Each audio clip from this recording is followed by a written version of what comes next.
Explaining the August coup. Near the end of 1991, it was clear to the world by now that the Soviet Union was on its way out. This was amazing news for the US. That outcome had been clear for over a year by then, even after Mikhail Gorbachev, the president of the USSR, introduced reforms to it. These reforms included Glasnost, which allowed freedom of the press inside of the USSR, and Perestroika, which allowed private businesses to be introduced into the USSR. These reforms, especially allowing private businesses into the USSR, greatly upset hardline communists.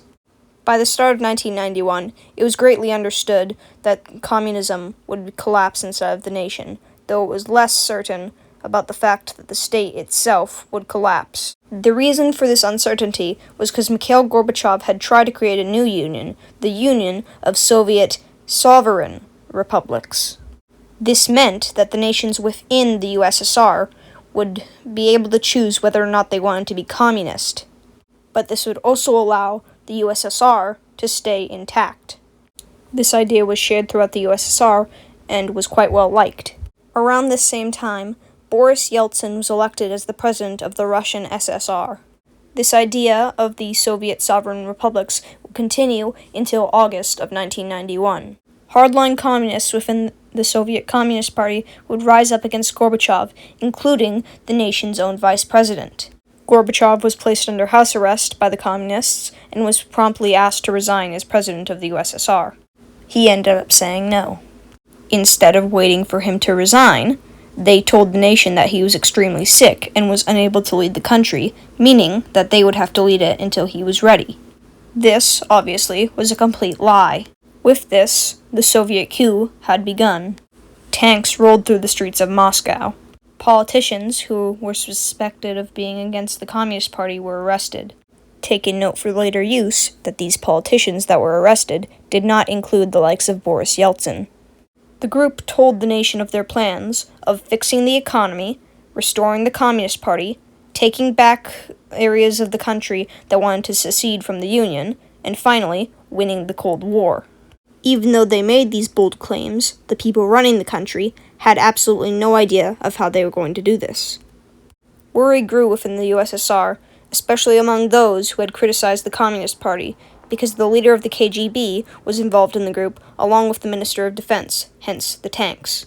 Even though some of the military was on the side of the new government, this did not stop the citizens from protesting the new government, as Gorbachev was quite well liked for his reforms.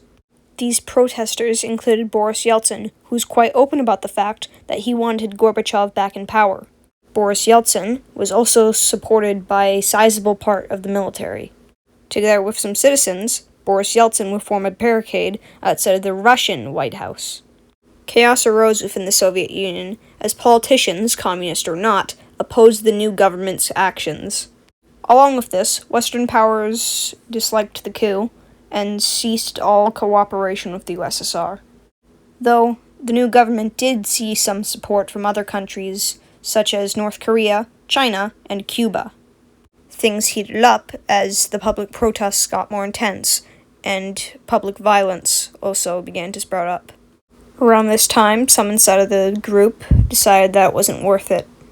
Overnight, there was some fighting between troops that supported the new government and troops that supported Boris Yeltsin. It was also around this time that members of the new government realized that they were failing and fled Moscow.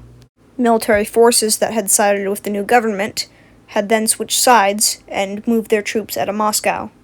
The Supreme Soviet would then announce that Gorbachev had been restored back into power. The August coup was over. Though the coup had failed in its intended purpose, it would do something, being that 4 months after the coup had happened, the USSR would collapse. In conclusion, the August coup was an attempt to make the USSR great again, by restoring the Communist Party and making it so that the citizens could not have their own personal freedom. This would be an absolute fail, though, as it would only speed up the decline of the Soviet Union and would lead to its collapse. Thank you for watching this video on the August coup.